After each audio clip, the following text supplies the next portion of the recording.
Good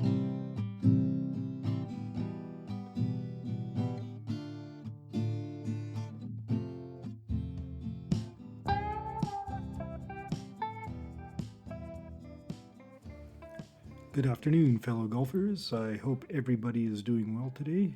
The temperature has started to warm up above freezing finally, so in Calgary at least, we're looking forward to the golf season firing up in another month and a half or so. Well, the plan for today is to talk a little bit about nutrition. Now, I will start with the disclaimer. I'm not a medical doctor, nor do I play one on TV. This is merely from my own research, doing what's working for me, and hopefully in the future I'll be able to get some real doctors on the program. But for now, at least maybe I'll give you a starting point where you can do your own research on various nutrition facts. So you may be wondering why I decided on nutrition as my first topic of interest when it comes to being scratch. Well, golf is a game of millimeters, and when it comes to how the club contacts the ball, a slight variation can mean the difference between a 50-yard slice and one that's striped down the middle. And it truly is a game of millimeters when it comes to what the club is doing at impact. So, in my late 30s and almost my entire 40s, I've had nagging injuries when my back has been stiff. When you can't get down properly to the ball and you top them, and then you make some adjustments, you bend your knees, and then you hit some fat shots. I've had previous injuries to my wrists, which seem to resurface for no apparent reason. And as we all know, wrists are crucial to making any kind of swing. Nagging injuries that seemingly pop out of nowhere, like knee, wrist, elbow, shoulder, neck pains, they all impact the golf swing and will impact our ability, or at least my ability, to score. I've also been diagnosed with gout in my early 40s, and it was absolutely debilitating pain in my big toe. I couldn't walk, let alone even try to get to a golf course.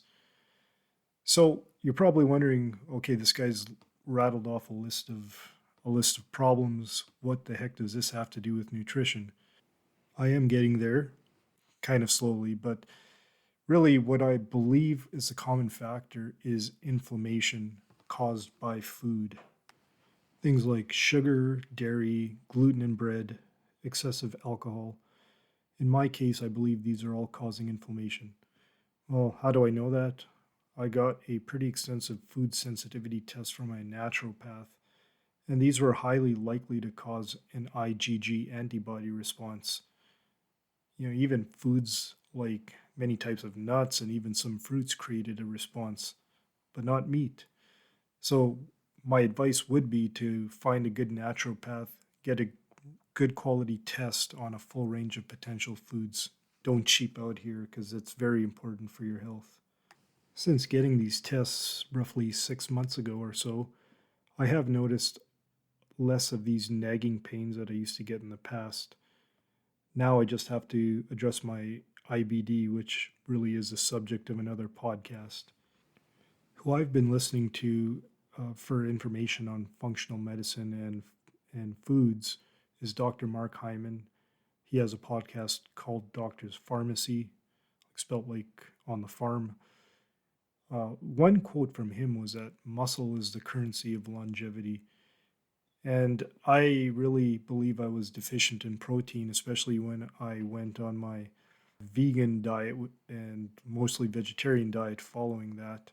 Based on some of the information that I've received, I am now taking hemp-based protein powder and creatine, largely before my gym sessions for muscle development. I'll speak to fitness in future episodes. Back to protein, there is a lot of contradictory information out there. Proponents of vegetarian diets claim that you can get enough protein from plant-based sources. My research has shown that you need to eat an awful lot of plant-based material to get enough protein that meats would provide. So I did slowly bring back my meat consumption. It's not every day, but when I do eat meat, it is ranch raised free range or wild game, definitely not the generic supermarket meat or cured meats or that dreadful fake meat. So, besides staying away from gluten, dairy, sugar, processed foods are a big no no. As much as possible, try to make fresh meals from scratch without food from the middle of the grocery store. That is, go to the edges and pick out a lot of colorful fruits and vegetables, not the aisles. My final thoughts about food, or in this case, drink, is probably going to be a controversial one because a lot of us go golfing with the buddies in order to consume alcohol, whether it's birdie juice, loading up when the beer cart swings by, or those cold jugs of ale on the 19th hole. And I am no stranger to that either, although I'm trying to change my ways this year. I believe alcohol affects coordination. Well, I know it affects coordination. And remember what I was saying about millimeters on the club for phase control and the impact on the golf shot. It also accounts for poor decision making. And to get to scratch, I believe I'm going to need to have a clearer head to do so. And finally, it's likely to harm those friendly gut bugs that we all have that regulate so much in our bodies that's largely unknown right now. So I've really cut back one drink in the last couple of months. I've even got more clarity and had the energy to start this podcast as well. The last thing I will mention is the importance of hydration. I've chronically been a coffee drinker and really not had any water to supplement it. And I do believe that that really is a cause of a lot of the inflammation I've seen as well. So I recently got one of those nice 2 liter bottles with the handle and the straw and the big time markings on the side, which tell you how much water you should have consumed by what time of day. And I believe that that is also helping my situation in terms of reducing inflammation. Okay, I'm going to get off my soapbox now and move on from what to eat to another concept. Of similar importance to what to eat is when to eat. You may have heard terms like intermittent fasting, but that sounds pretty formal. What I prefer to call it is time controlled eating. From my non medical engineering standpoint, if the body is constantly digesting and processing food, it doesn't have proper time to heal itself. So I try to have at least 16 hours between dinner and my next meal, which is lunch the next day. This leads to a concept called autophagy. And once again, if you listen to Dr. Mark Hyman or any number of medical experts like David Sinclair, they will go into great detail explaining what it is. Autophagy is like an internal maintenance system that helps keep our cells healthy and functioning properly. And time-controlled eating can trigger autophagy. When you fast for a certain period, your body runs out of its usual energy sources and then starts the cleaning process. It gives your body a break from digesting food so it can focus on other important tasks like repair and cleanup. Okay, that's all I really wanted to talk about food and nutrition today.